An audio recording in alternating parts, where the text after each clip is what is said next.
and the Myers-Briggs personality type indicator test? Or was there some kind of like a differences?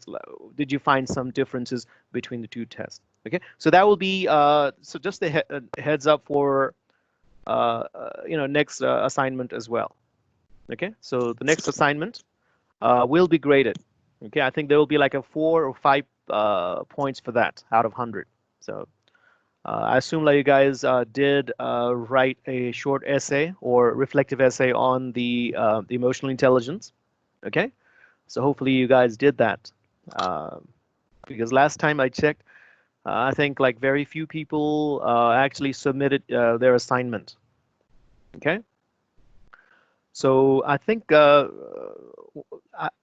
one of you guys may have like one or two or a few of you guys might have requested me to put deadline on the assignment when I said that students were not taking the assignment seriously. So if for some reason if you have not done or submitted your assignment, I ask you guys to submit it because it will contain some points, whether it's like 4 points or 5 points, that can make a difference in your final score. Okay, especially if let's say your final score is around like 56, hypothetically speaking. Okay, so if you need that 4 points to get to the 60 percentile, to get to that level, then you definitely need some extra points that you can get from your assignments. Okay, so there will be 4 assignments total in the semester. Okay, so I think it will be like 16 or 20 points that you can get out of the assignments. So definitely do your assignments. If you have some reason, I think like I might have gotten an email from one student saying there was some kind of problem. I will take that into consideration. Okay, but if you are able to do your assignments, okay, if you're able to access your LMS and everything, then do complete your assignments. Okay, it will be for your own good. All right, don't procrastinate. All right, so I think we have sufficient number of students now, right? See, like 16 or 17 students. All right, so before we start, like anybody has any question, not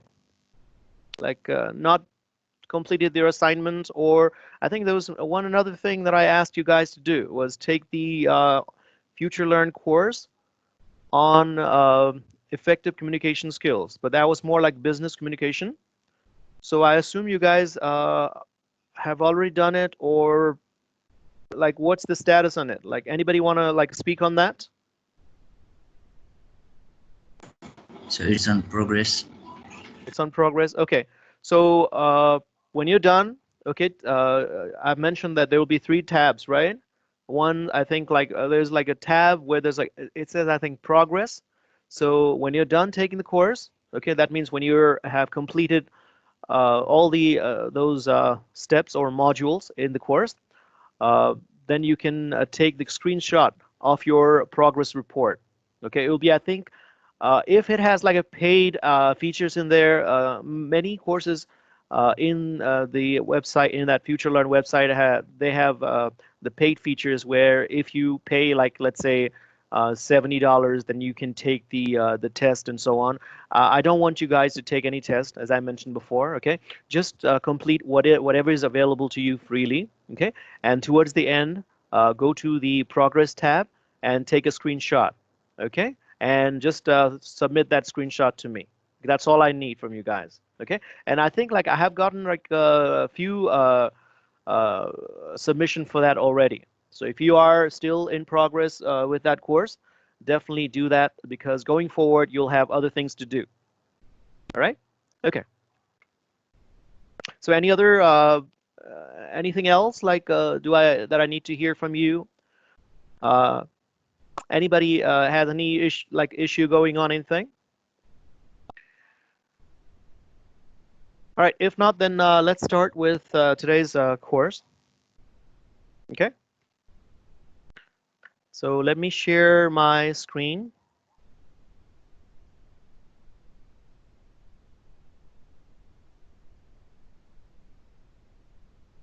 Okay, so somebody's already started recording this meeting, okay, this session.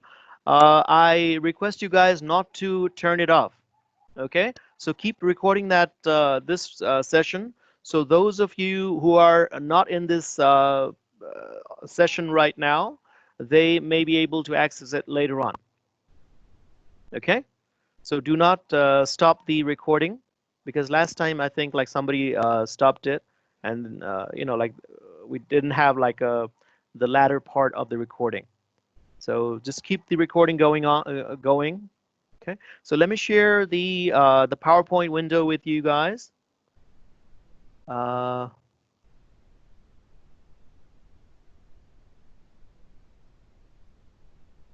okay. So you guys should be able to see the PowerPoint presentation, right? Yes, sir. Okay. So then let's start with today's session. Okay. In today's session, uh, we'll be covering 4 topics. Okay. So these are the 4 topics. The first topic, I mean, if we cannot finish all of these topics today, we can definitely continue the next day we meet. Okay. So the first topic is going to be the Johari window and its application. Okay. So I assume like you probably may or may not have heard about these terms. Okay. So we're going to go through that first. Then the second topic is going to be about the DISC personality types. Again, DISC is an acronym. Okay, it stands for something, and we're going to go over that. And for this one, you'll be taking a test, online test. It's a free test, okay, that you can take. There will be like a whole bunch of questions that you need to answer as honestly as possible, and that will be a part of your next assignment. So the next topic, the third topic for this week, it's going to be the Myers-Briggs personality type indicator. So this is another personality type test. Okay, this is I think pretty popular, especially in companies. Like let's say if a company wants to hire a certain employee with certain personality type traits, okay, they may ask their potential new hires to take this test and like send them the response. Okay, could be. All right. So the last topic for this week would be effective team building, where we will be going through different stages of team building and also role of an effective team manager.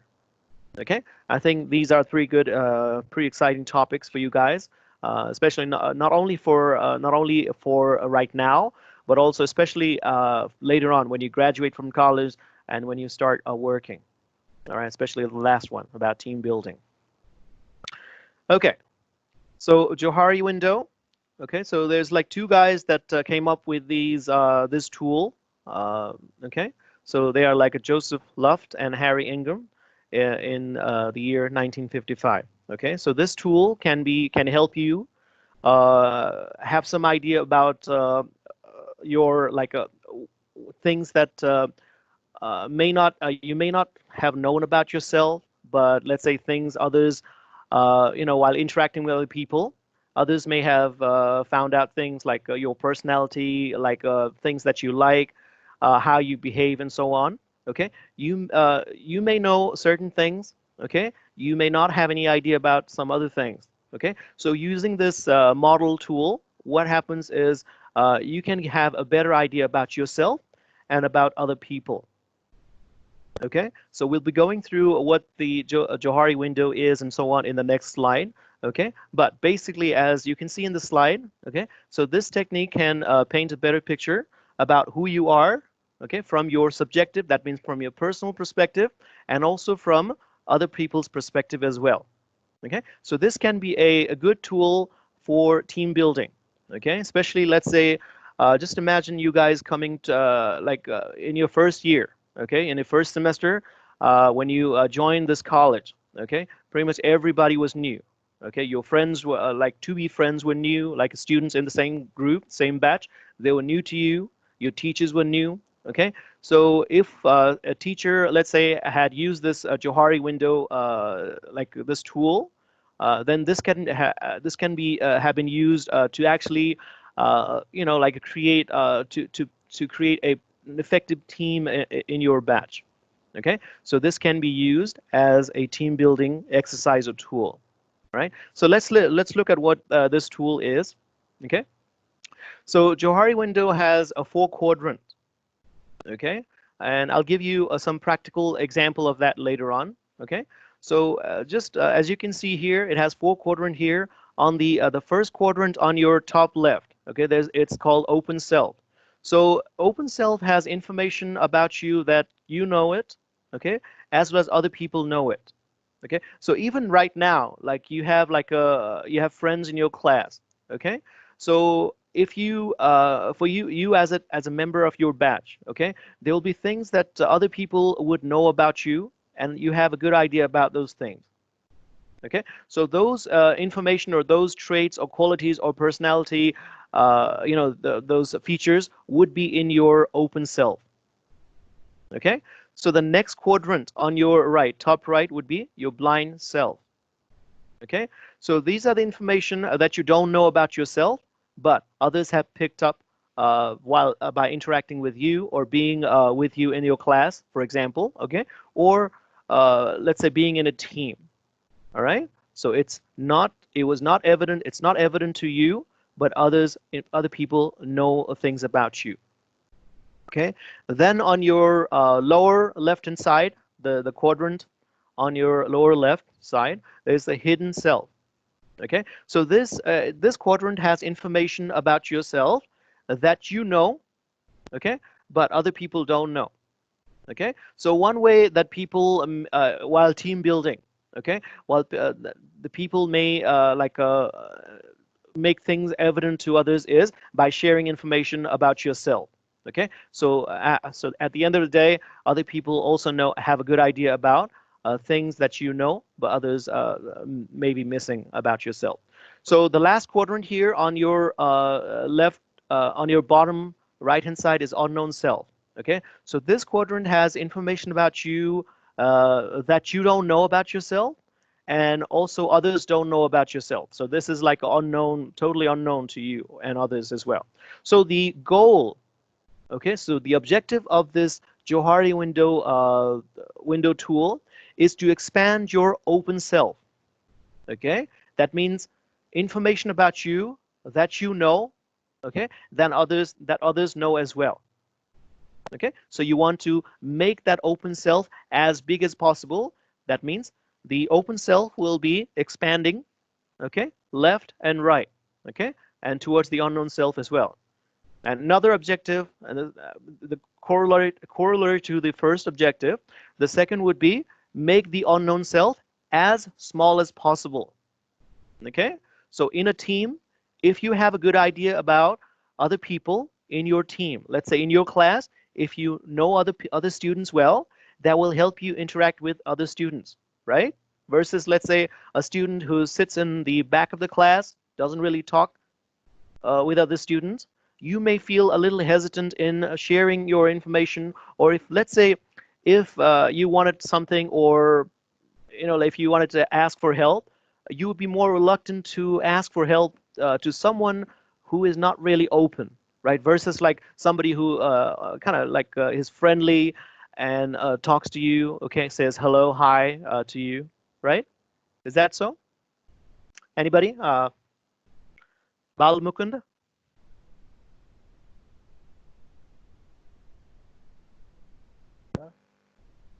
So would that be correct in your case? Like if in your class, okay, somebody who really doesn't talk often, okay, who is very quiet, keeps to himself or herself, would you be more open to interacting with that person, or somebody who kind of like greets you, says hello, hi to you? Okay, so tell us from your perspective. Yes, I would approach to him or her if somebody is quiet or Okay, like they don't want to talk to others. okay, And if somebody greets me and I reply them back, that's all how right. usual. Okay. The question was like, would you be more like uh, interested in like asking for something from somebody who really doesn't talk versus like somebody who, like has like who is very friendly and so on? That was the question. Yes, sir. I would be friendly to him or her.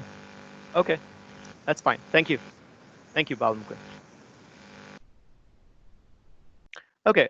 So again, that's a general question. Okay. So normally, if you do like some kind of study or some kind of like if you uh, take like a data for your study, then it will be found out that people would be more interested in talking to those people who are friendly and so on. Okay. Versus people who don't, who are very reserved and don't really like to share. Right. So that's a general thing. Okay. So ultimately, you want the open self to be as big as possible, okay, and your unknown self to be as small as possible, okay. Having said that, there will still be something, some unknown aspect about you, okay. But for your, let's say, for team building exercise and using this Johari window as tool, you want to make the open self as big as possible through interacting with others. Okay, maybe getting like feedback from others. Like if your friend knows a few things about you that you may not be aware of that, maybe by getting feedback from your friend, you would have a good idea about, okay, I have those things with me and I was not aware of it. Okay, or things that are hidden from other people. Okay, let's say you like certain things. Okay, so let me ask Amantika.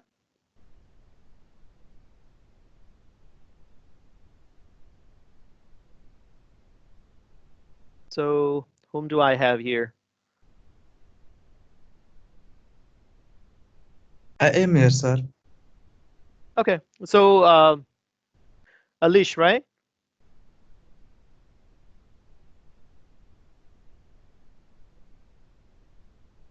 Okay, I just Yes, want to sir. ask, like, okay, so what's your favorite color? Blue? Blue. Okay, so by you disclosing that information to me, now I have some information. Okay, Alice like blue. Okay, so I have like information about you now. Okay, I know a few things, like one thing about you. So if I keep on asking few things about you, then I'll have a lot more information about you. Okay, the consequence would be, okay, the more information that we know about each other, it will help us become create that friendly like a Environment? relationship, yeah, environment between us. Okay, that's also called rapport building. Okay, rapport would be the sense of connection in a relationship. All right. So initially, when like people meet, new people meet, they don't have any idea about each other. Okay. So after interacting with each other, after asking questions and so on, they would now form a form of a rapport or a relationship. Okay. So in a team building, okay, the one of the objective would be trying to form that rapport, that relationship, and this tool can help you achieve that to a certain degree. All right. Yes, sir. Get the idea, right? Yes, sir. Okay, all right, thank you. So let's move on to the next slide. Okay, so here are like a few Johari window applications. Okay, the first application is in team development or team building. Okay, so let's just imagine like a company forms a new team. Okay, let's say a new department, and it hires like a new people. Okay, so in order to create that the cohesion or that team in a spirit, okay, so this tool can be used especially in like let's say ice breaking as an ice breaking tool in the initial stage. This tool can be used for that. Okay, you guys remember like in our first class we did like some kind of activity, right? Okay, so maybe like we can, for building team, this tool can be used for that. Okay, so using this team, okay, so it will help to remove any misunderstanding. Okay, so the more information that you know, that team members know about each other, there will be like a less chances of misunderstanding. Okay, okay, so that will help you that. The next would be help avoid or deal with conflict. Again, if you guys know more about each other, it will kind of help in, in avoiding or dealing with conflict versus let's say not knowing, not barely knowing other people or not knowing other people in the team. Okay, where you are kind of like hesitant even to talk with other people. There'll be a lot of like there'll be more probability of team conflict there. All right. The next advantage would be, the next function would be helps increase productivity. Okay. If team members are open in sharing their ideas, okay, if team members are open in, like in like even like communicating with each other, okay, in a sense, it will help in achieving the goal of that team. All right, where everybody is kind of like moving in the same direction. Okay, versus like a team which is like plagued with misunderstanding and conflict. Okay, that team will be, it will be very hard for that team to achieve its goal.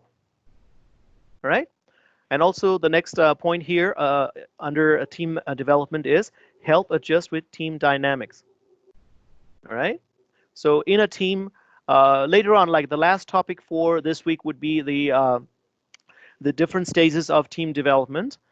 At that time, you will kind of have a good idea about the stages that team would go as a team will be formed. Okay, so at that time, team dynamics would be more evident to you guys. Okay, so if you have a lot, if team members have a good idea about other team members, okay, so it will help that team to achieve its goal. Okay, so for now, just let's leave it to that. The next application would be in your personal development. Okay, so using this tool, you can have a good idea about your strengths, okay, and your weaknesses, okay, or any blind spots, things that you did not that you don't know about yourself. Okay, it could be again, it could be personality traits or any other features. All right, so this tool can help you achieve that. Okay, by getting feedbacks and so on, you can have more information about yourself. Another point would be it gives insight about areas of development. So if you know your weaknesses, then you can work on it and it will help you become a better person, like a more productive employee, and so on. All right. Okay, the next point would be helps to be in tune with one's thoughts, emotions, and actions. Okay, the more information that you know about yourself, okay, the better it is for you. Okay, all right. So the third application would be communication improvement. Okay, so in a team, if there is a friendly and cohesive environment, okay, that will create kind of like a very inviting atmosphere for any new thoughts to be shared. Okay, for example, in comparison, like in a team, a poorly formed team, okay, where people are not comfortable in sharing their ideas, it will not be very effective. So it will help in creating an environment where open communication are readily exchanged and people feel more open and warm about each other. Okay, the next point under that is helps improve intergroup relationships. Okay, so this tool can even be used like in forming like a rapport or relationship among like different teams. Okay, so let's let's think that you work in a team, you work in a company, okay, in a team, and if you want to have like if you want to make like the rapport, the personal, I mean the professional rapport with another team working for the same company, okay, so you can maybe use this tool for that as well, okay, where you would interact with other members from other teams, and you would have at the end of the day you would have a better like a rapport between your team and the other team. Okay, all right, so these are the few applications. Of course, it can, wherever you can apply this tool in a group of people, okay, that would be the application. Okay, all right, so any question for Johari window? Anybody not clear about it? So before we move to the next like a next topic, let me get some feedback from you guys.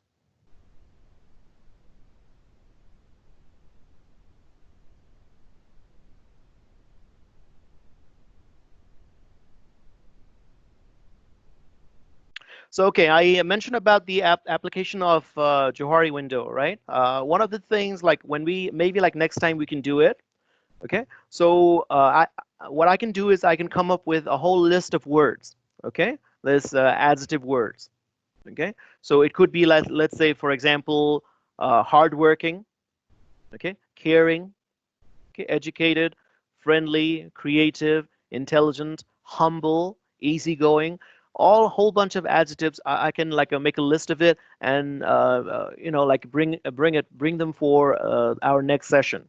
Okay, so what we can do is I'll show the list of words, okay, to you guys. So I'll pick like one person at a time, okay, and maybe have the person choose the words that describes that person, okay, himself or herself. Now, what I will ask is for the rest of the students in that group, in your class, okay, I'll ask other students to, uh, like to choose the words for that particular person chosen for that time, okay? So maybe the rest of the students think something like helpful and accepting and so on, okay? So you guys have some idea, right? So this activity can be done next time.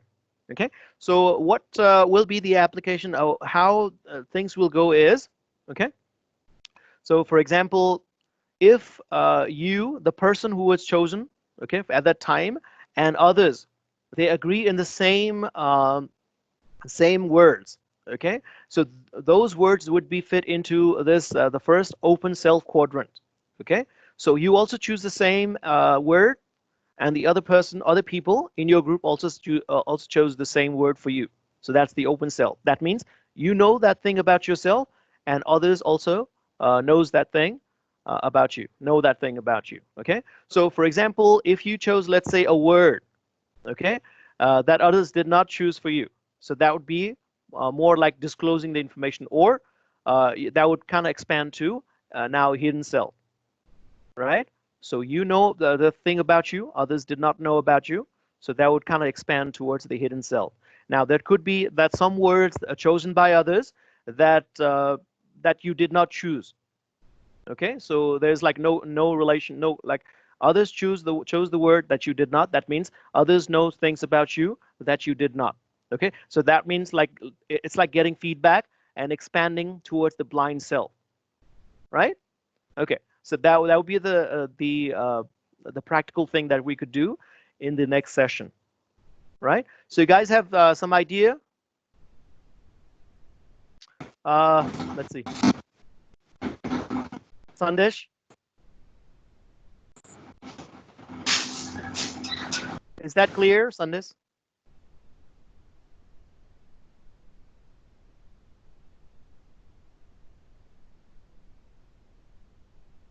Sandesh, I didn't hear back. Like, are you like requesting something? Okay. Okay. What about Kritika?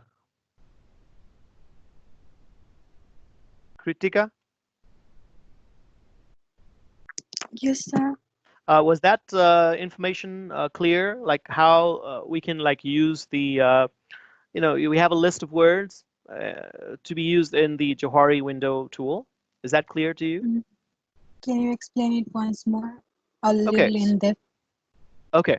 So maybe for your next session, okay, when we have like more like a workshop type session, okay, what I can do is I can bring a whole bunch of adjective words, okay, or it could be nouns as well. So words like hardworking, uh, easygoing, uh, like open-minded, intelligent, so on. Like there'll be like maybe like 60, 70 words like that.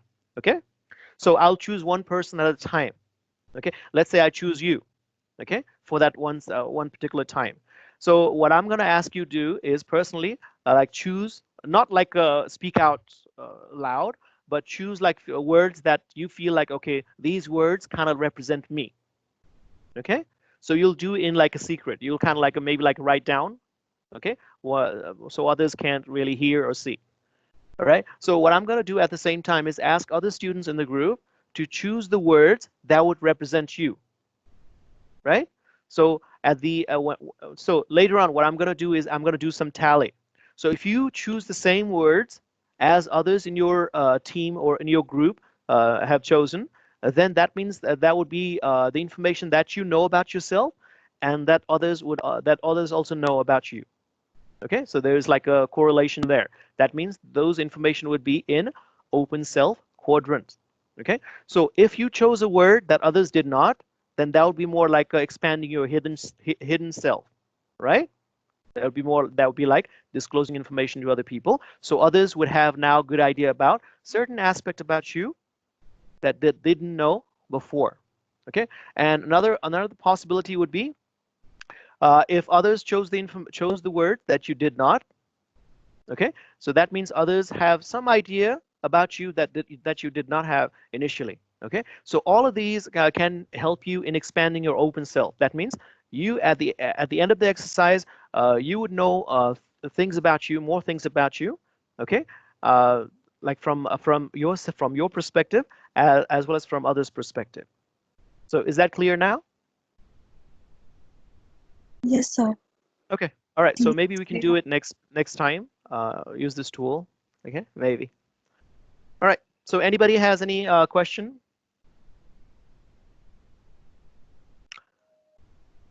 All right. So let's move on to the next topic then. Okay.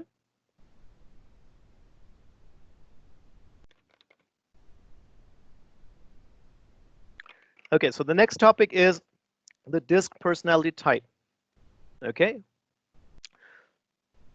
So this test has 4 variables. Okay. So you see like DISC there. That stands for dominance, influence. Excuse me, sir. Yes. Go ahead. So this personality model is literally different from Johari's, right?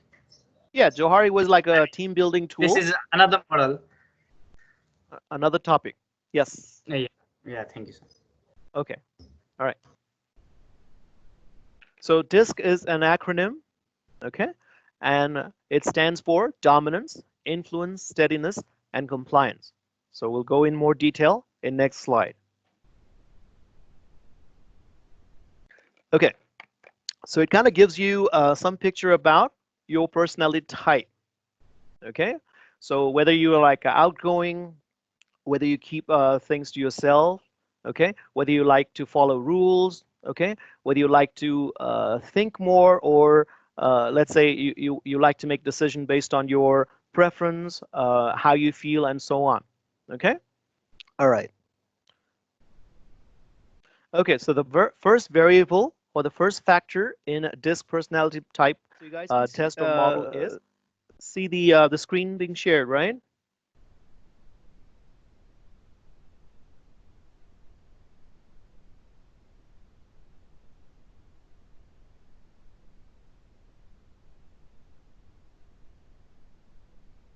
Okay, I think we have like a sufficient number of students.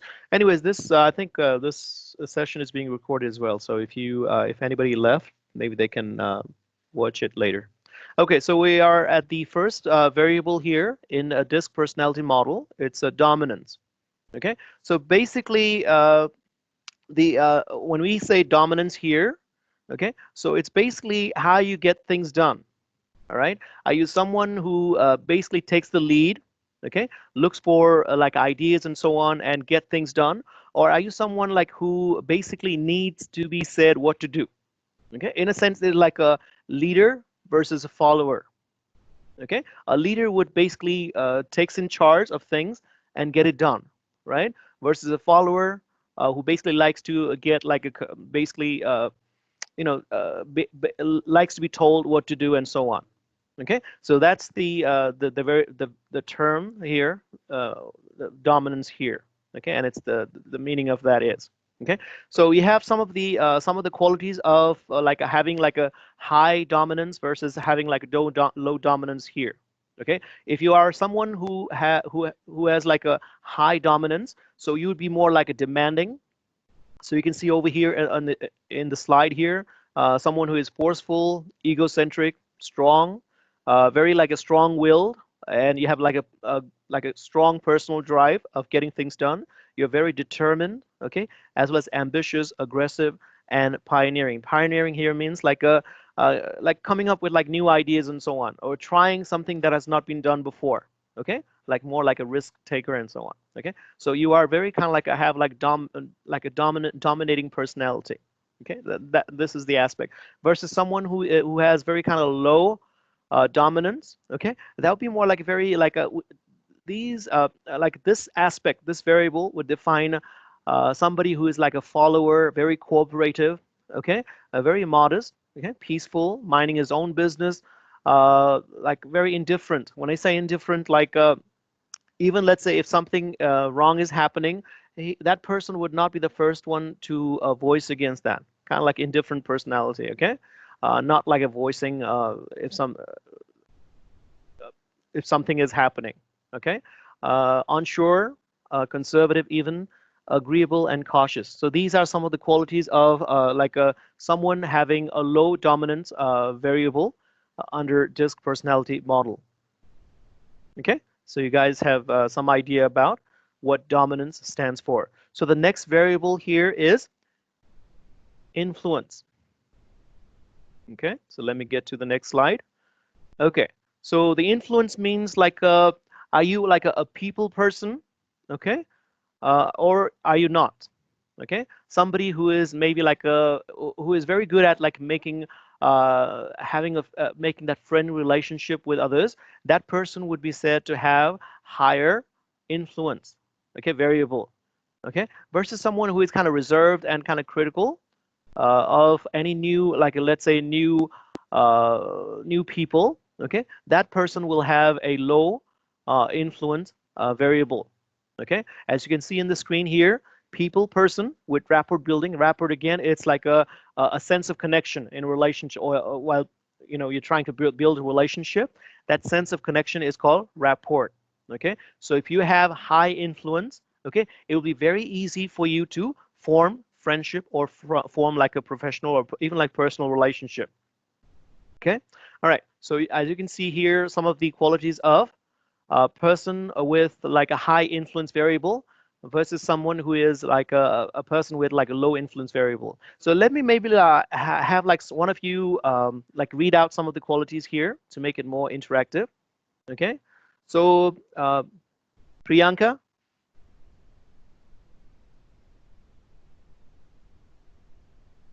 Are you on the call, Priyanka?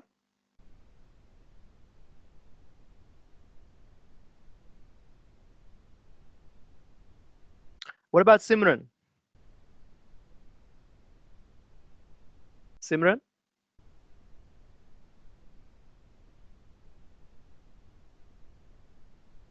Let me hear from one of you guys.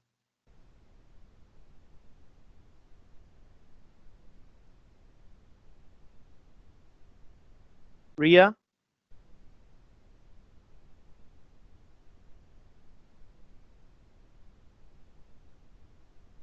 Are you guys listening to me? Okay, so your mic is dead. I see I'm that. Okay. listening, sir. Okay, so that's fine. Let me read it out for you guys, okay? So a person with like a high influence, okay, variable. Okay, so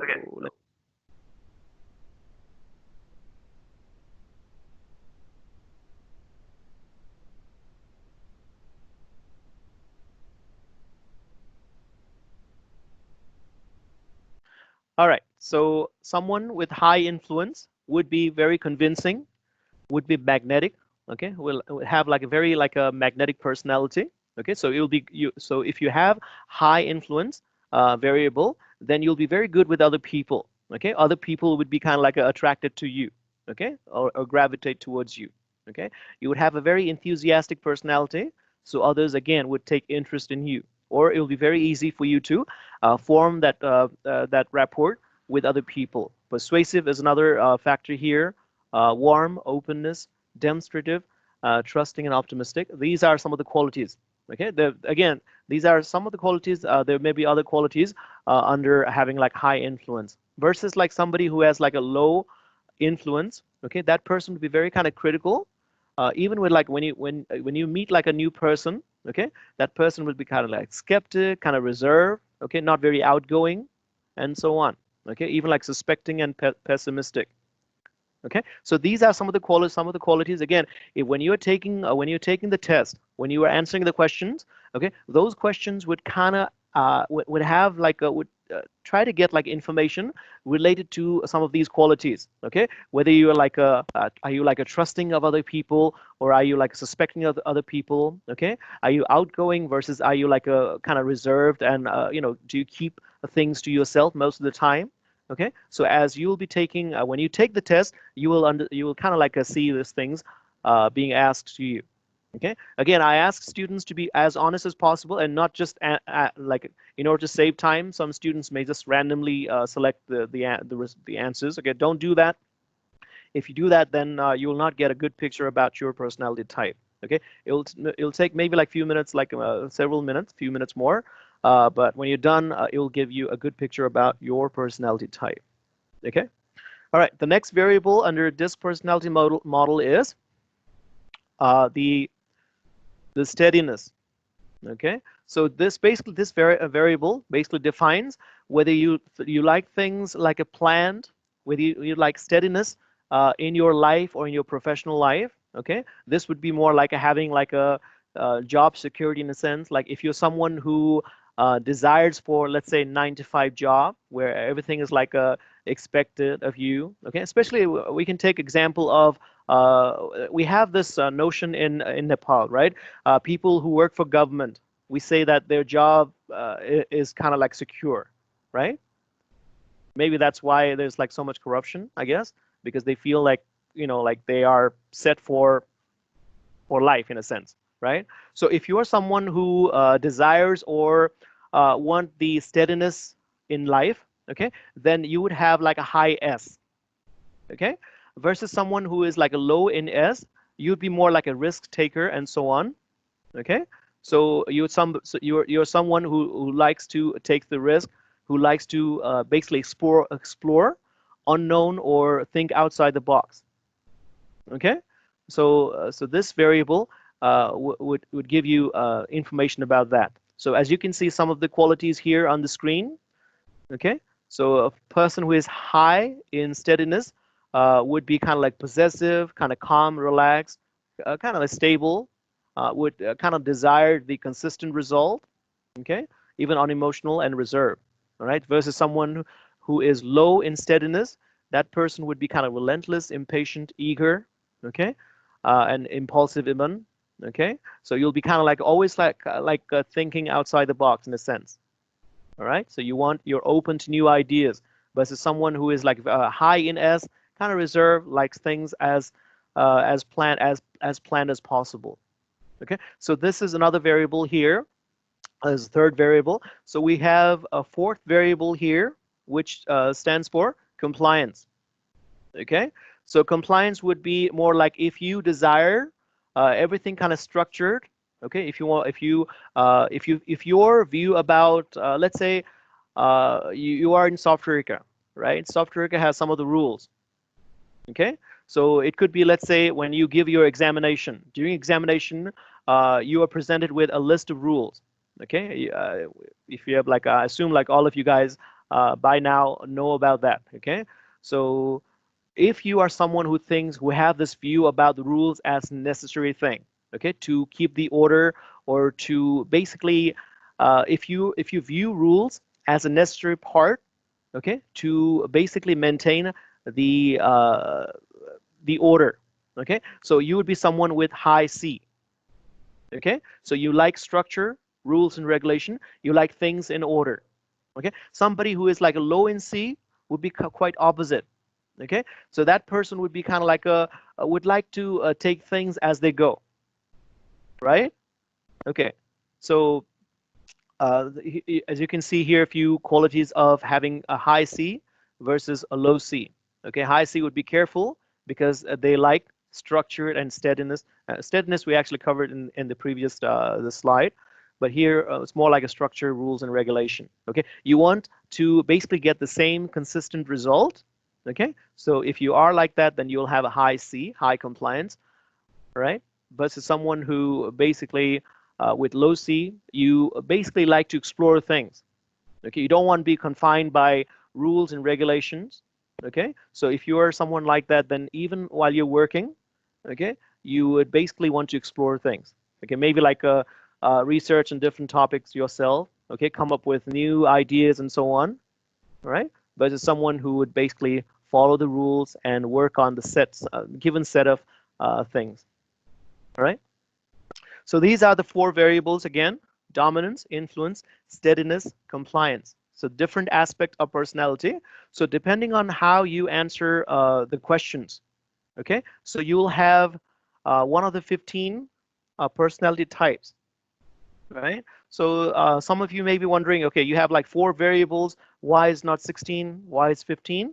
Okay, so I really don't have any answer for that. Okay, so these are the 15 personality types.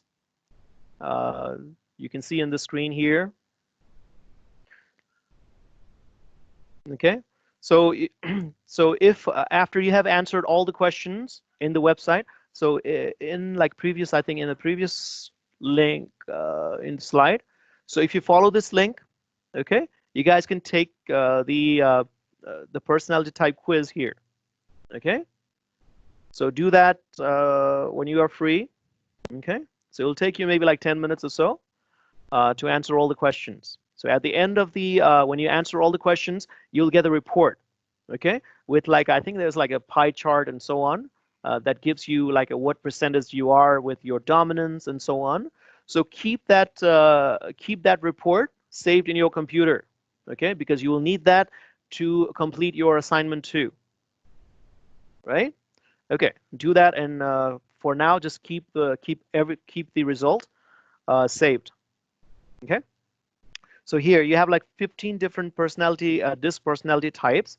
So after you've taken the test, let's say your result says the achiever. Okay. So if you are an achiever, okay, so you'll have like you enjoy competing and challenges. All right. So that's with regards to dominance part. Okay. So under influence, you'll be comfortable working alone. Okay. So achiever person would be more like a more reserved kind of person. Okay. Under steadiness, that achiever person would be calm and control. Okay. So basically likes things, everything kind of like planned and so on. Okay. And under compliance, the achiever will be more independent and uninhibited. All right. So somebody kind of like a very independent kind of person. That means doesn't really like to conform to the rules and regulations and the structure. Okay, so if another would be let me pick like maybe like creative type. If your result says you are a creative type, then you would be more like a resourceful, like you aim high and want authority. Okay, that means you would be more like a I would say like a kind of like a follower here with low dominance, I guess. Okay. So under influence, you would be more comfortable working alone, right? And under steadiness, you enjoy stretching oneself intellectually and personally. Okay, that means you will be low in steadiness. All right, so you like to push boundaries. So under compliance, you are innovative but tend to avoid risk taking. Okay, so you still kind of like a conform to the rules and regulations and so do take the personality type, the DISC personality type test, and see what you get after you have answered all the questions. You will be you'll get like you'll find out that you have one of these 15 personality types. Okay, it could be anything. Again, there's no like a right or wrong answers or right or wrong personality types. Okay, it's just who you are. All right, you have a certain personality traits, and based on those personality traits, you have a personality type. That's just it. Again, don't feel like one personality type is better than the other personality type. So that might make what that might make students do is answer like what they would consider would be more favorable response, rather than being honest. Okay, there's something that you may want to be versus something that you are. So I want you guys to basically be honest and give the honest response to the question. Okay, see what type of personality you are. Okay, not what you want to be. All right. Okay. So that's it for the personality type. Okay, so before we move on to the next section, any question for the DISC personality profile? Again, it has like 4 different variables, and depending on how like what's the like how you are with those 4 variables, you could be mapped to one of these 15 personality types. Okay, that's basically it. So any question from anyone Still kind of like not clear about certain aspects here. Ria, are you back now?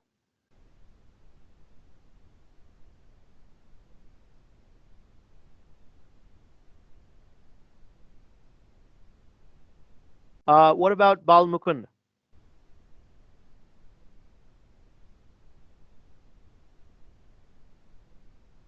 It's all clear, sir. I understood it. Okay, that's good. Divya, Lakshmi? Yes, sir. Okay, do you have any question for the DISC personality test? No, sir, I didn't have any questions. All right, thank you. Okay. Okay. Again, when you actually take the test, I think it will be more clear. Okay, what type of questions will be there and so on. So the questions will not be very kind of like it will not be like a sequential in order. Okay, so in one question it may ask you about the dominance variable. So the right next the question would be for, let's say, compliance. Okay, so there's no like predictable thing. You'll be answering a series of questions, and at the end of the test, you'll get the result. Okay, so I think like since this the website that you'll be taking the test, I think it's like a .com website. So the result you will get is like a shortened form of your result, and that is enough. Okay, because if you want to get like a long form of your result, then you'll have to pay. I don't want you guys to do that. Just get the shortened form, which maybe like a like it will tell you what your personality profile type is and give you like a percentage about like what percentage do you have under like influence and so on, right? So just do that. You don't need to pay anything. All right, so let's move on to the next topic. So the next topic is Myers-Briggs personality type indicator or type indicator. All right, so this test is kind of like similar to the DISC personality type profile that we just went through. Okay, so this also has 4 variables. Okay, so there's a link here that has a short video. What you guys can do is I'll put the link, maybe put the link in your LMS as well, so you can watch this as well. Or if you're following this slide, you can definitely click like on the link, and it will take you to the YouTube video, and you can basically it will give you basically introduce about Myers-Briggs personality type, the personality type, profile type. Okay, do that and just get some idea. For now, we'll just skip this video. So the Myers-Briggs type indicator, it has 4 variables, just like your DISC personality type. But the variables are different here. Okay, instead of like dominance, we have different variables and so on. Okay, so under each variable, you have like 2 different aspects. Okay, it's like a completely polar opposite aspect. All right, for example, under attitude, okay, a person could show more towards introvertedness versus like somebody who would be more like extrovertedness. Okay, and now under like attitude, we'll be explaining about what those terms are, because they necessarily don't mean like somebody who is like kind of shy and reserved. Not necessarily. We'll define what those terms are, and it will be easy for you to basically have a good idea about what those terms are. And also when you take the test, okay, after answering all the questions, and when you get the report, it'll be kind of easier for you to make a sense of what those terms are. All right, so for now, just know that the Myers-Briggs or MBTI has 4 variables in there, and each variable has 2 aspects there, which are kind of a polar opposite. Okay, all right, so let's move on to the next slide. Okay, so the first variable is your attitude. Okay, so you could be someone, okay, who likes to basically work with other people, who likes to work you like to the extroversion and the introversion here. Okay, it has to do with how you project your energy. Okay, if you're someone who projects your energy outward, that means to other people, to other situations, and so on, to the outer world, then you would be someone who would be called like extroverted, okay, or have like extroversion, versus someone who basically the energy is kind of like moving inward. Okay, that means rather than interacting with other people, you kind of like to work with ideas, information, and so on. All right. So that's what it means. It doesn't necessarily mean like a person is like a kind of outgoing and shy. Although the like when people are kind of like extroverted, okay, their energy would be kind of like expressed outwards. Okay, so that's what it means. It is more defining what's your attitude. Okay, all right. So over here we have a few questions here. So do you feel comfortable with other people and feel energized with human interaction?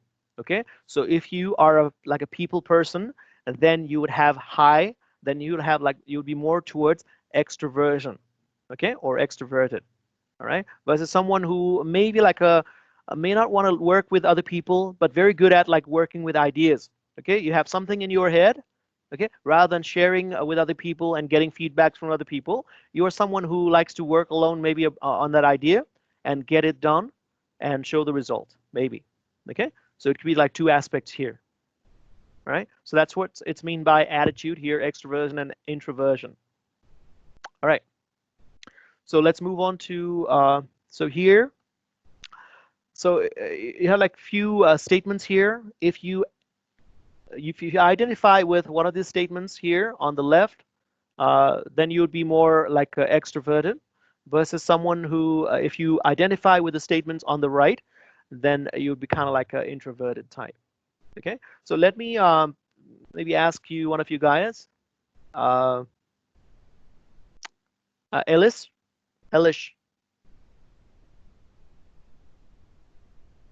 Yes, sir. Okay, maybe can you read one under Eddie? The statements under Eddie. I think out loud. I Okay. I prefer variety and action. I like to act quickly. I am a good talker. I like to give my opinion. Okay, so if you identify with the statements, then you would identify with this Eddie, or E, which is short form for extroverted. All right, versus someone who is like like the person here, Ian or I, would have like something the opposite aspect than Mr. Eddie here. Right? So you get the idea. There are some statements here. If you identify with those statements, then, for example, I think before I speak. You kind of reserve here. Okay? I prefer quiet. Right? I like to be careful. Okay? Maybe you don't like to take risk. Okay? I'm a good listener rather than talker. You like to you tend to being like a listener in a team. All right? In like when interacting with other people, and you keep your thoughts to yourself. Okay, because you it's in your personality type that you don't exude that energy outward. Rather, you kind of like keep the energy inward. The energy flow is towards you. All right, so that would be like towards introvertedness. Right. Okay, so let's move. You have, I assume, like now you have some idea about the terms introvertedness, Sir, I have introversion. a question. Yes, go ahead. What if we possess like a few character of both the like from both introvert and extrovert? What we possess a few traits of both of them? Okay, very good question here. Okay, so when you take the test, okay, there'll be a whole bunch of questions. It's not like there'll only be like a 4 or 5 questions. There'll be a long list of questions. Okay, it might take like maybe more than 10 minutes. Okay, so when you take the test, you will realize that for certain questions you could show the aspect of extrovertedness. Okay, for some questions it could be like you're showing some traits about introvertedness. Okay, so it's like, just imagine this like a slider. Okay, so when you slide something like a left, you move towards the left, right? So you're more tending towards extrovertedness. All right, so when you move that slider towards the right, you're moving towards introvertedness. Just think like that. It's not like you will be like a, exactly towards, like, let's say 0% of something or 100% of something. The result would lie somewhere in between. So if you show more traits of, let's say, extroversion, then you will be then the result will give you then it will separate you as more like extroverted, right? Is that clear? Yes, sir. Thank you. All right. All right. Thank you. Any other question, by the way?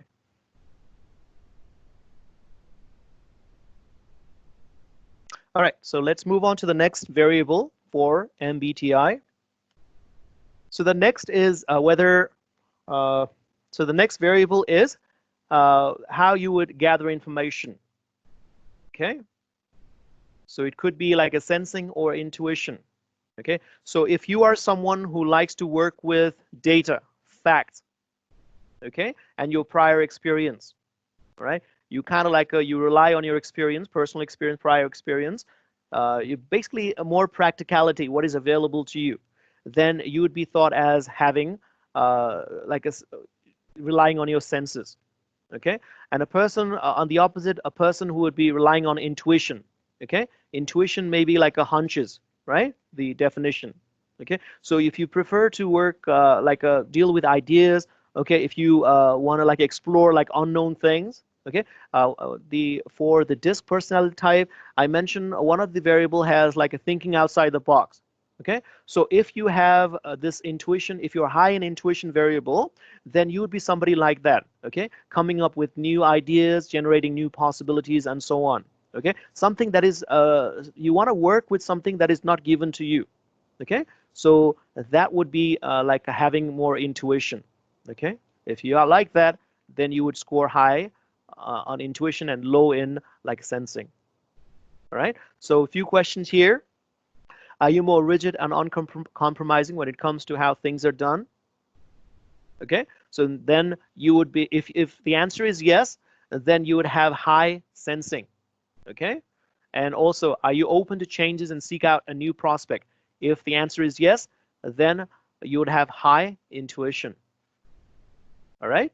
Okay, so again, when you take the test, there'll be like several questions here that would try to get whether you're like a sensing or intuition from those, you know, like many questions. All right. So let's move on. So next slide here, just like you know, like you answered last time. Okay, there are several statements here. If you identify with some of the statements, then you would be more like a Sharon here. Okay, or short for S here, which is sensing. Okay, or you could identify with Naz here. Okay, and for intuition here. Okay, so here are a few statements here. Maybe one of you can would like to read. Just to volunteer, anyone. Mohammed?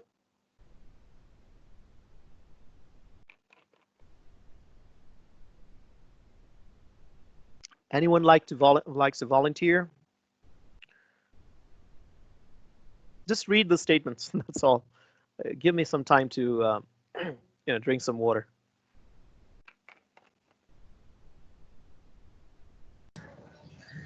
So from Sharon, sir.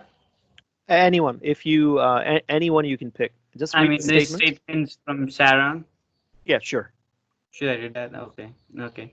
I look for the facts. I look for details.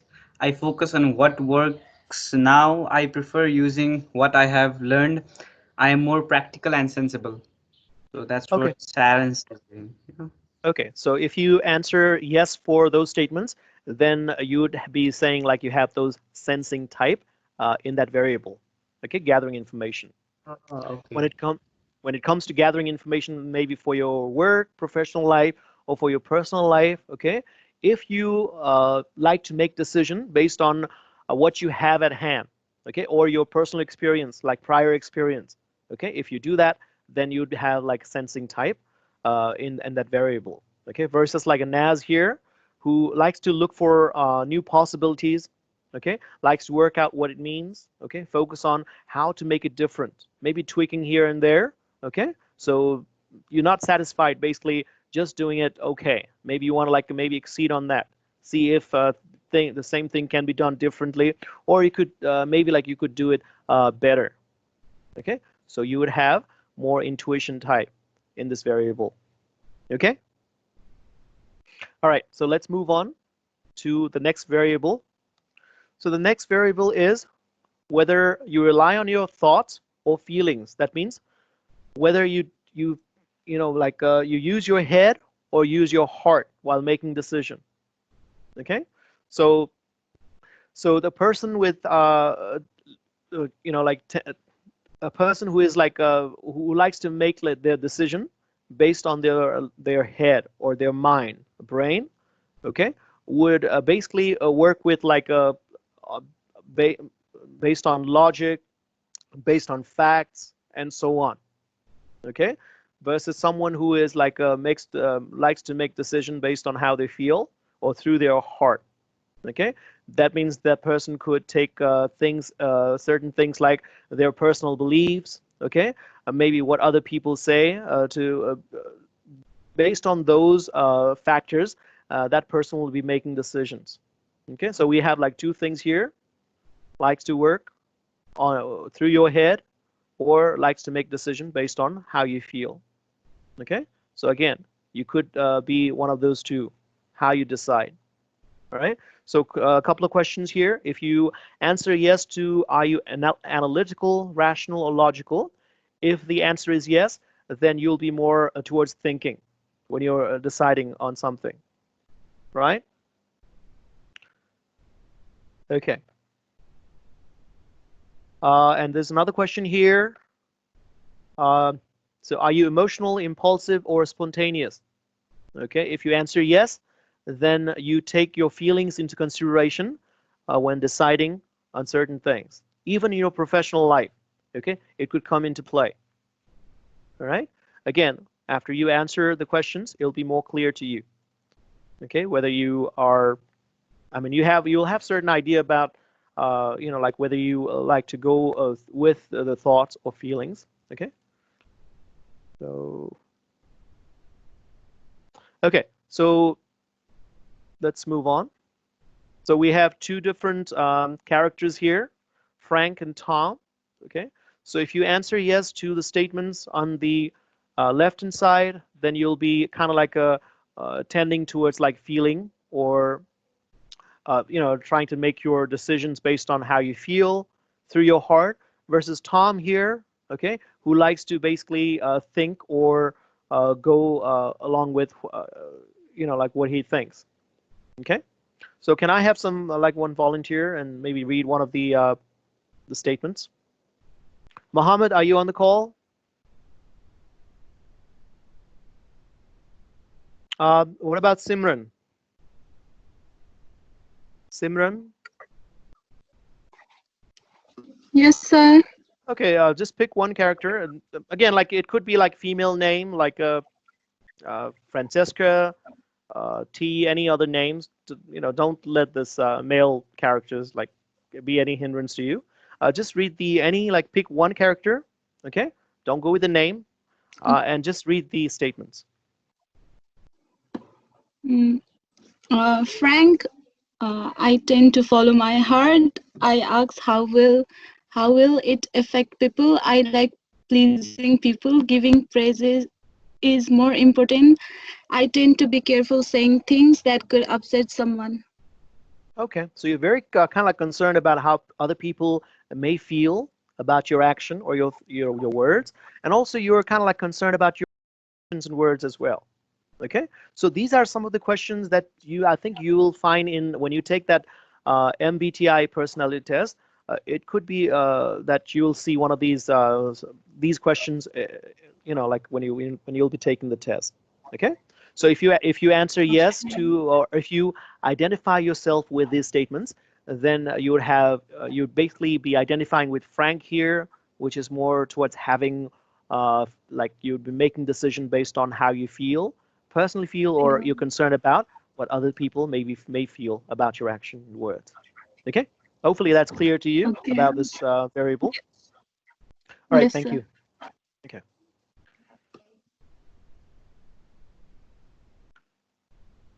All right, so last variable in MBTI test is whether you like everything planned. This is similar to the variable, what was that? Compliance variable in the DISC personality type. Okay, so you have like a judging aspect here, and you have like perception here. Okay, so if you are someone who prefers everything to be planned, stable, and organized, it also comes like there's like two variables in the DISC personality type. One was the steadiness, another was compliance. Okay, so if you are someone who likes things planned, who likes the steadiness, who likes to basically, let's say, follow rules and regulations, then you would be more identifying with judging type in this variable.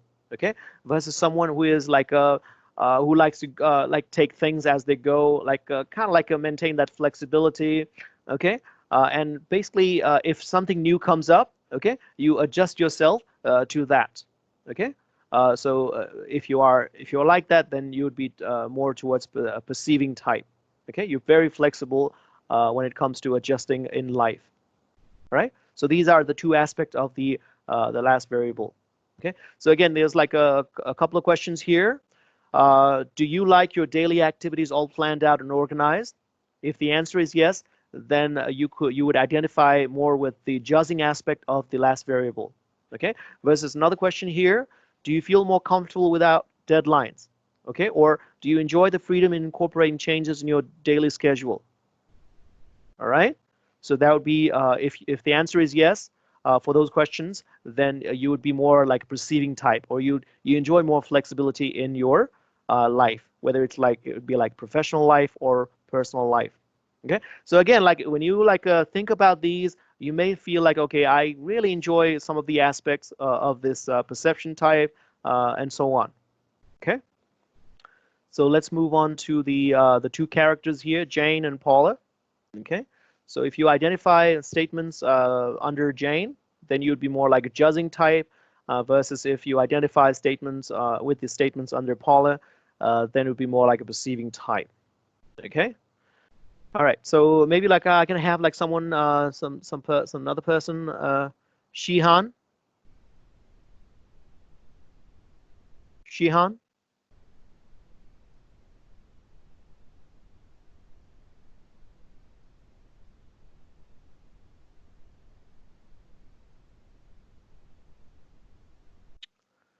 Okay. Prativa.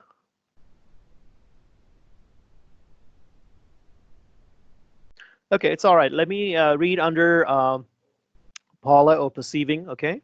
So it says like, I like to see how things turn out. Okay. So I like to keep my options open. All right. So you're kind of like open, kind of like to changes and so on. I prefer starting task. I would rather not use list. Okay. That means you want some freedom. Okay. In your whatever you do. Another statement is, I don't mind things untidy.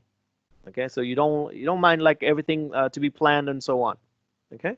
So if you are someone who would be more perceiving type, then you would show certain traits as such. All right. So those are the four variables and the two aspects of each variable for MBTI. Right.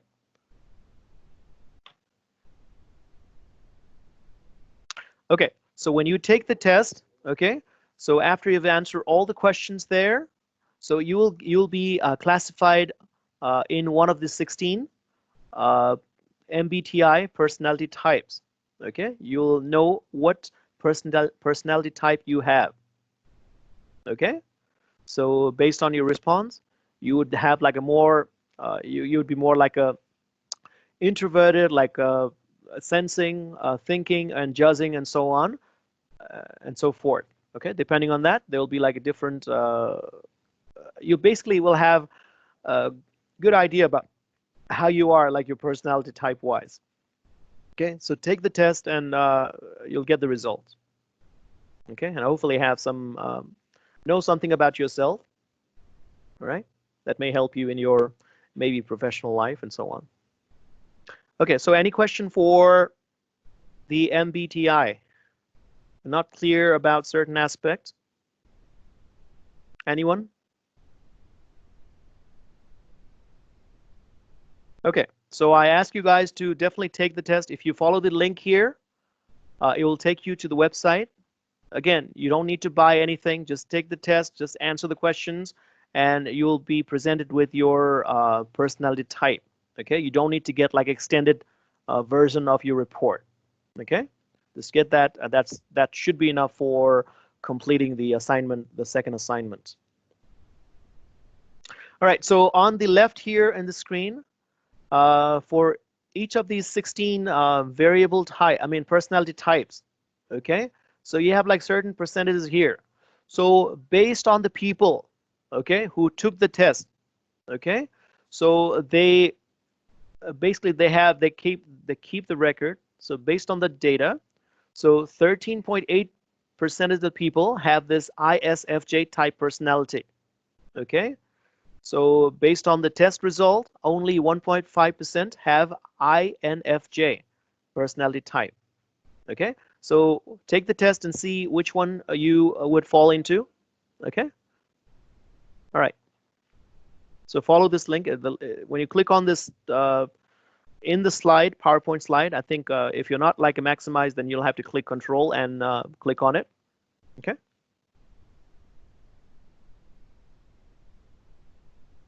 Okay, this is actually the link here. Okay, the previous one may be the short video about the personality types, the 16 personality types maybe. Okay, so before we get to the next topic, so I would like to maybe like get some feedback from you guys. Anybody want to share something?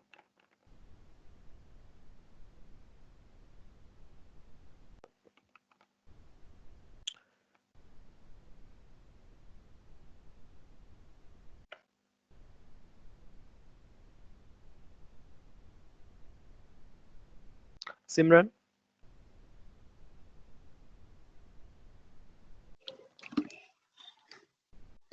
Would you like to share something on what we covered so far?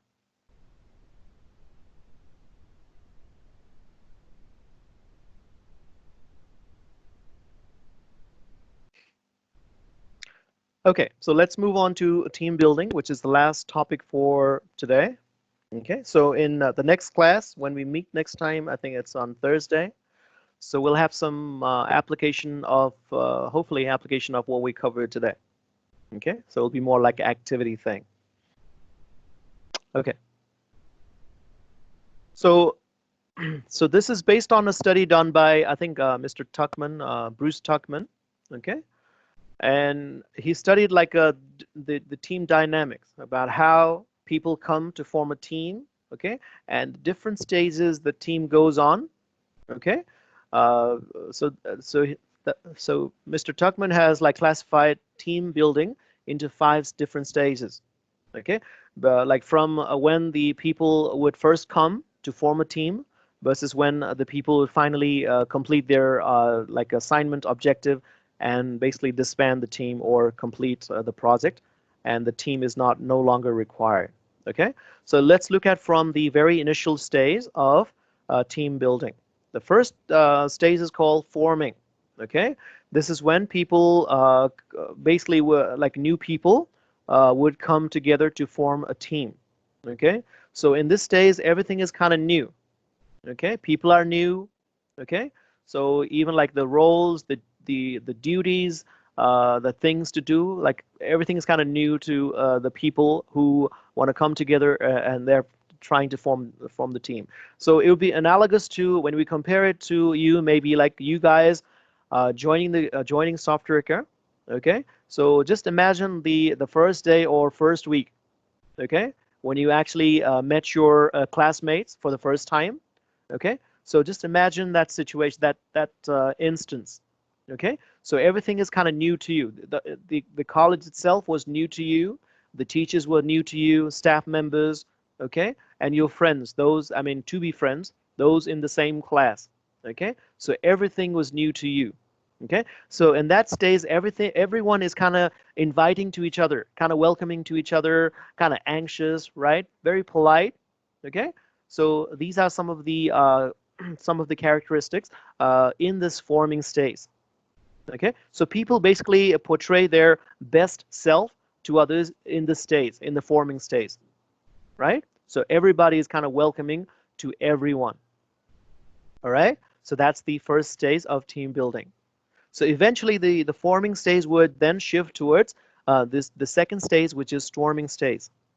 Okay, so in the storming stage, people would generally tend to express their individuality.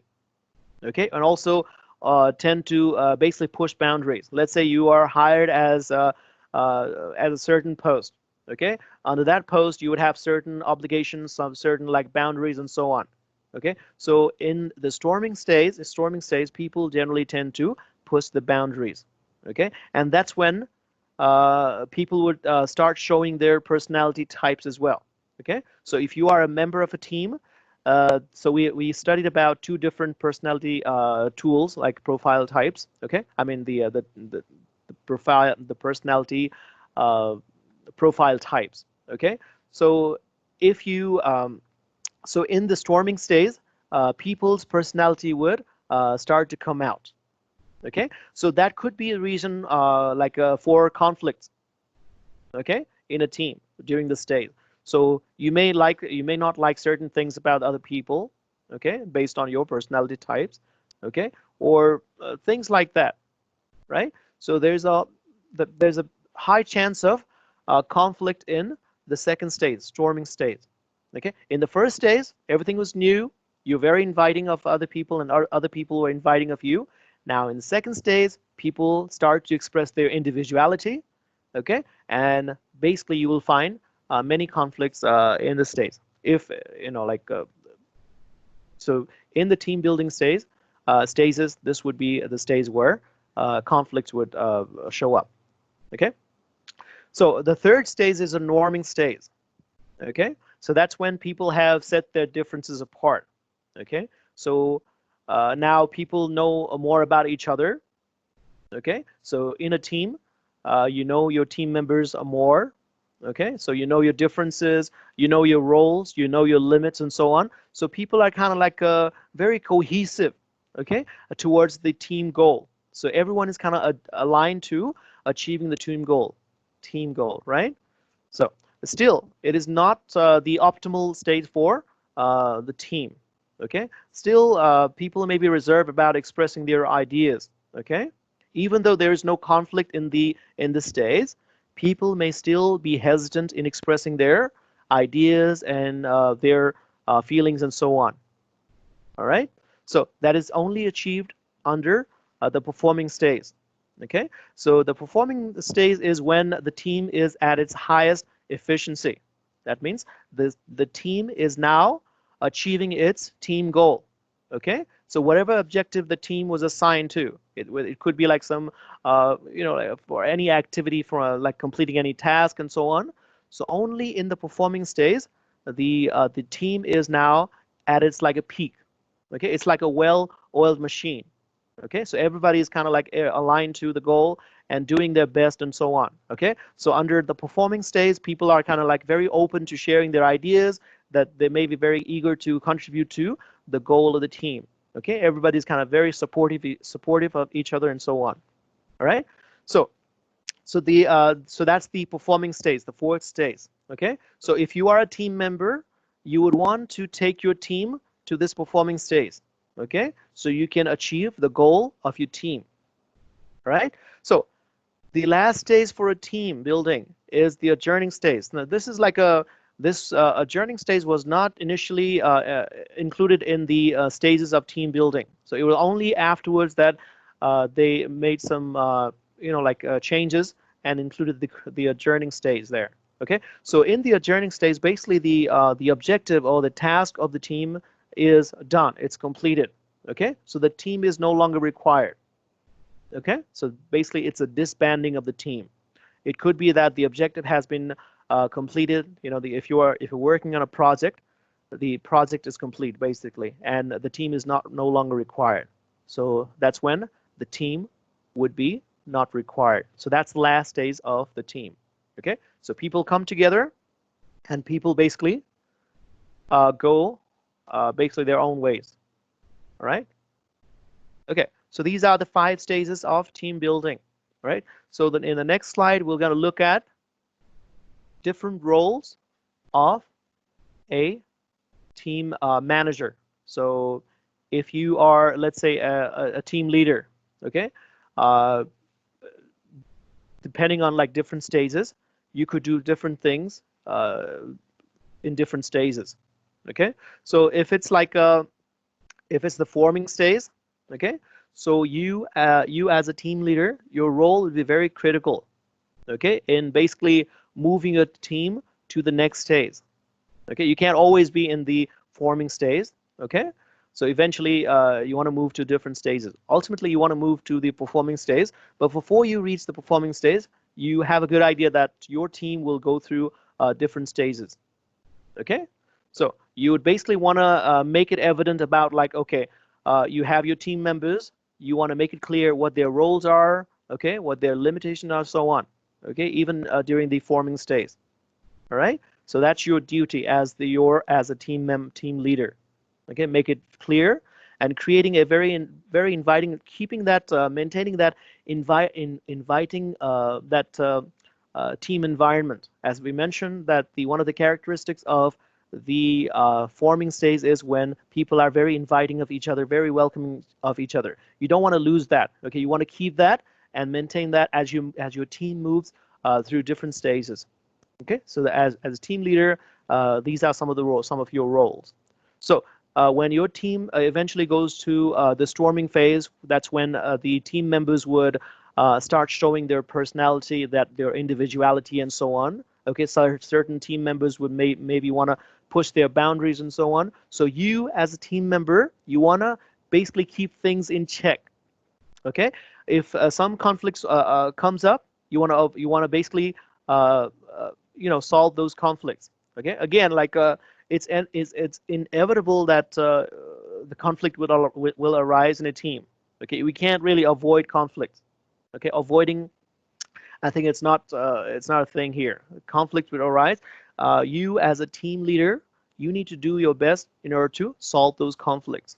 Okay, that means like maybe talking to team members there. Okay, making things clear if things were not clear beforehand, and if due to the miscommunication or lack of information, if there was a conflict, now you can share information and make it evident about like roles of the team members and so on, to make it more clear, to basically creating a kind of open environment there, to have as less conflict as possible. Okay, so in the storming phase, you as a team member, a team leader, you want to basically share information, or basically you want to uh, give as much information as possible, okay, to remove any conflicts. All right. So eventually your team will be now in a norming stage. Okay. So your team members have settled their differences. Okay, and your team members are kind of like inclined towards the team goal. All right. So you as a team member is still important in this role. Okay, you want to maintain that that environment of cooperation and a mutual understanding in the team. Okay, all right. Maybe you want to like remind them of the team goal and so on. Okay, so what can you do for the team in order for the team to basically reach to the next level? It could be that you could identify certain things that your team members can do. Maybe take a training, or maybe like learn something and so on. So you identify that and help your team in reaching to the next level. If a team member is lacking something, you want to provide that to the team. Okay, that's your role as a team leader. So eventually your team will then, when the team members are equipped with what is needed, okay, when there's that cohesion, that friendly and inviting environment, then the team would be now transition to the performing stage. Okay, that's when the team is performing well at its highest peak. Okay, as a team leader, okay, you want to maintain your team in the stage. Okay, that means you want to keep giving the support necessary to your team members. Okay, if any conflict arise, you want to like maybe like solve those conflicts and so on. Okay, so there's a word here on the slide, synergy. Okay, can anyone explain to me what that synergy means? Or maybe if you cannot speak, maybe like type what synergy means. Anyone? You might have heard about this word, time and again, synergy.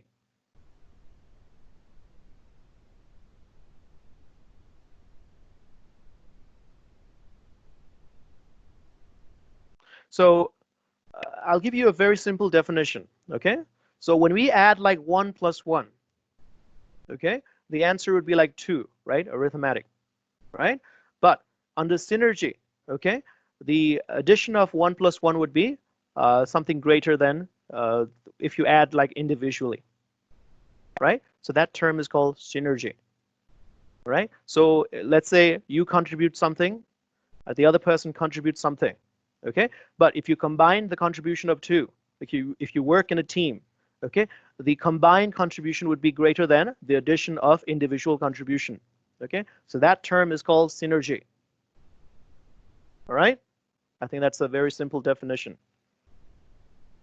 Okay, so eventually your team would be in the adjourning state, okay? So your role as a team leader is not done, okay? So what you can do is make it easier for your team members to transition to the adjourning state. When the task is completed, when the project is completed, okay? You as a good team leader, okay?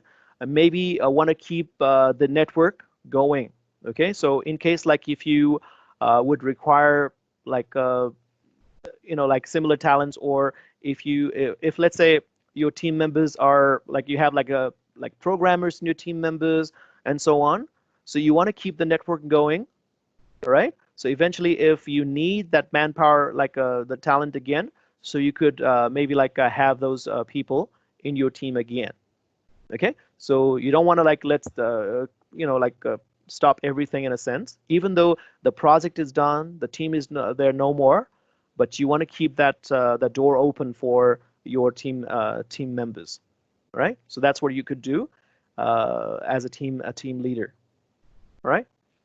Okay, so that's the that's what I have for today. Okay, so I think like I have like question here.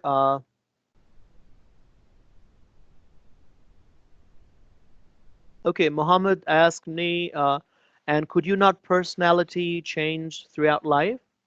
It could change, by the way. It's not like very like a plastic, okay? When like if you had like a one personality type now, you would be like that for the rest of your life. No, if as you go through life, uh, as you like take on new responsibilities, okay, then you could like show a different, like different. You would be better with like a one variable and so on, okay?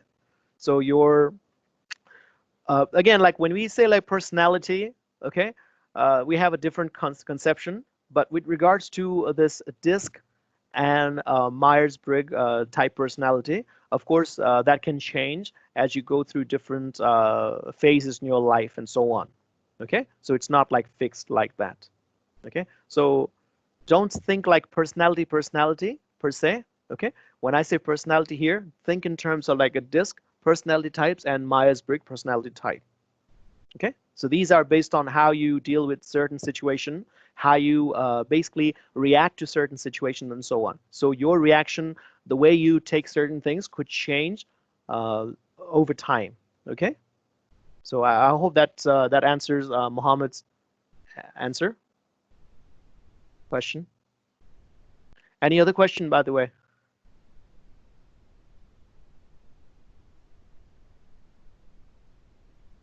So Priyanka, if you cannot talk, maybe you can ask me through the text. So anyone who is having like a mic issue, you guys can ask me as well.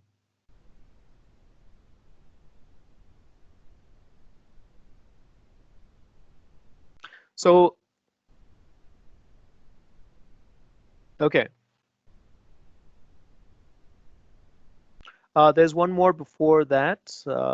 You don't, Mohammed is asking, you don't have to be either 100 or 0. You can possess traits from both. Yeah, depending on like, like you may be, as I mentioned before, it's not that you would be like an extreme of either, okay? You could like show, I think it was like Kritika. All right, so I'm kind of confused here. Again, you could fall in between. Okay, it's not like you have to be like 0 in one and 100% in another. you could show like trait of one, and you could show some traits of the other. All right? Is that clear, Kritika? Yes, sir. Okay, so Priyanka asked, what time does personality change? So I don't have any answer for concrete answer for that. Okay, so as you go through different stages in life. Okay, with time does personality? Okay, sorry, I think I misread your question. With time does personality change? So as I mentioned, as I was asking, as I was answering Mohammed's question. Okay, so don't take this personality as what we say personality in our daily life. Okay, take this personality based on this disc type. Okay, as well as this MBTI type. If you take that personality according to this two personality type test, then it can change over time. Okay, there is another term called personality that we use in our daily life. So that is more like rigid. Okay, that is kind of like a fixed type, right? Is that clear, Priyanka?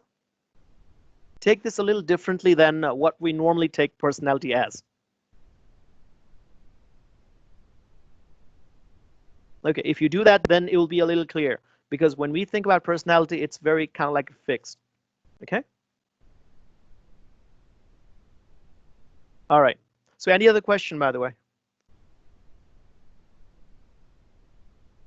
So if you take a test like this week, and let's say next year you take the same test, it could be that you may get like a little different result, I guess. Okay. So based on if you have gone through like significant life-changing events and so on. Okay. Otherwise, it could be that a change may not be that significant. Right. That's what I think.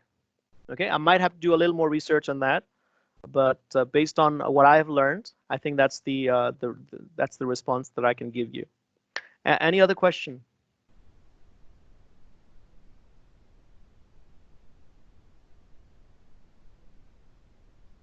All right, if there's no question from you guys, then we can end today's session. Okay, so it's almost like 12. So for our next session, we can have some kind of like a group activity based on whatever we have covered in today's session. Okay, so again, if I find out some other information, especially with regards to the personality change, personality type, I can definitely share that information with you. Okay.